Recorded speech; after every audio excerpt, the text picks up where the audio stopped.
د عاشورې په ورځ یعنې په 10 د محرم باندې دغه 3 کارونه خامخا وکئ او دا 3 واړه کارونه د رسول الله صلی الله علیه وسلم د احادیثو مبارکونه ثابت کارونه دي چې زمونږ استاد لپاره ډېر ګټور او ډېر مهم دي. 3 کارونه کوم دي؟ توبه، روژه او سعد. توبه ولې وکړو او څنګه وکړو؟ روژه ولې ونیسو او څنګه ونیسو؟ او سعد ولې وکړو او په څه کې وکړو؟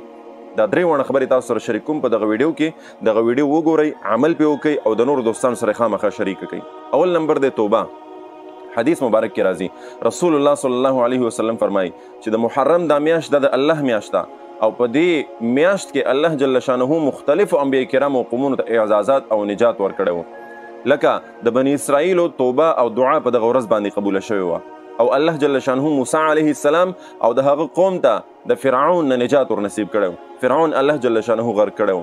دغسې حضرت آدم علیه السلام د هغې دعا هم په دغه ورځ باندې قبوله شوې وه او دغه رنګې حضرت عیسی علیه السلام په دغه ورځ باندې الله جل شانه اسمانونو ته خیژولی و او حضرت یونس علیه السلام الله جل شانه په دغه ورځ باندې هغې ته هم نجات ورکړی و، یعنې د مهي د خېټې نه ازادي ورته نصیب کړې وه.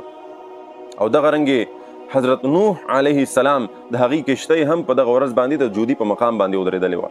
کله چې د نوح علیه السلام په قوم باندې عذاب راتلو الله جل شانه ورته وویل چې ای نوح کشتۍ تیاره کا. کله چې کشتۍ تیاره شو ورته ویل چې خپل ملګري دوستان ستا منونکي معتقدین وروخېجه وځان سره یې کا چې کشتۍ روانه شو نو روانه وه. په دغه ورځ باندې الله جل شانه هغې ته هم نجات ورکړو، په یو مقام باندې کشتۍ ودرېده او راووتل دي. دغه رنګې مختلفو انبیاء کرامو ته مختلفو قومونو ته الله جل شانه په دغه ورځ باندې نجات ورنصیب کړی و. نو موږ تاسو هم پکار دي په دغه ورځ باندې توبه او استغفار وکړو، تېر شوي ګناهونه او خپل ضرورت په الله جل شانه باندې پوره کړو او خپل ګناهونه په الله جل شانه باندې وبخو. نو په دغه ورځ باندې د توبې اهتمام هم ډېر ضروري دی. دغه رنګې روژه نیول په دغه ورځ باندې رسول الله صلی الله علیه وسلم فرمایي چې کوم مسلمان په 10 د محرم باندې یعنې د عاشورې په ورځ باندې روژه ونیوله نو تېر شوي کال چې څومره ګناهونه دي ټول ګناهونه به ورته الله معاف کړي.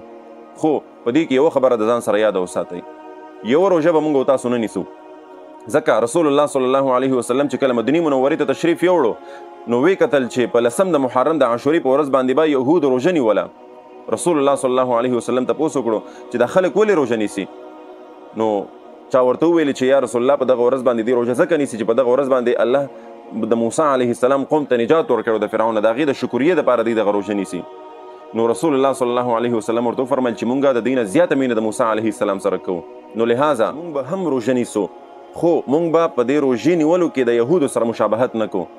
یعنې که دوی د 10 روژه نیسي نو مونږ به ورسره د 9 روژه هم نیسو او یا به ورسره د 11 روژه هم نیسو. نو که مونږ او تاسو روژه نیسو، ډېر خلک داسې دي چې هغې صرف د 10 ورځې روژه نیسي، نه ورسره 9 یو ځای کوي او نه ورسره 11 یو ځای کوي.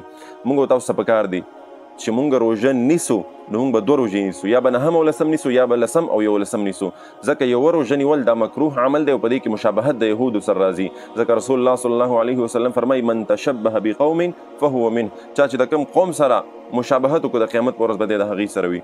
نو لهذا د یهودو سره د مشابهت د وجې نه رسول الله مبارک وفرمیل که راتلونکي کال زه ژوندی ومه نو موږ به ورسره یوه روژه اضافي نیسو، یا 9 او یا 11 دا دواړه به ورسره اډ کوو چې هر یوه شوه.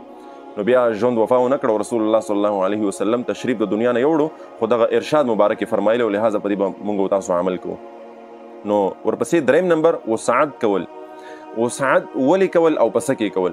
وسعت کول دی په رزق کې، په خپل اهل و عیال باندې وسعت کول دی، په دغه ورځ باندې ښه خوراک په خپلو بچیانو په خپلو کور والو باندې خوړل دي. او دا ولې؟ د دې په باره کې حدیث دی، رسول الله صلی الله علیه وسلم فرمایي چا چې په 10 د محرم د عاشورې په ورځ باندې په خپلو بچیانو باندې خوندور خوراک وکړو، یعنی د عام معمول نه پې ښه خوراک وکړو، بهترین خوراک یې پې وکړو، نو رسول الله صلی الله علیه وسلم فرمایي چې الله جل شانه به د ده په رزق کې برکت واچي او راتلونکی کال د ده په رزق کې به الله جل شانه بې انتها برکتونه واچي او سعادت به ورته الله جل شانه په رزق کې ورنصیب کړي.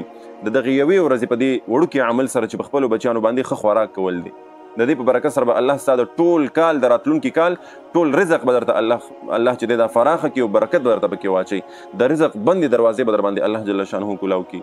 نو هر مسلمان ته پکار دی، کوم مسلمانان چې دا وخت زموږ دا ویډیو ګوري هغې ټولو ته زما دا خواست دی چې په دې 3 خبرو باندې عمل وکړی شي نو ډېره بهتره ده، او په دې اخرنۍ خبره باندې هم عمل ضروري دی. په دغه ورځ باندې په کور کې ښکلی خوراک تیار کړئ، هغه خوراک تیار کړئ کوم چې ستاسو د اهل و عیال خوښیږي، د هغې د خوښې خوراک تیار کړئ، خوندور خوراک تیار کړئ او په خپلو بچیانو باندې وخورئ. الله جل شانه دې په دې درې خبرو باندې موږ ته د عمل کولو توفیق را نصیب کړي. دغه پیغام نور مسلمانانو ته هم ورسوئ. السلام علیکم ورحمة الله وبرکاته.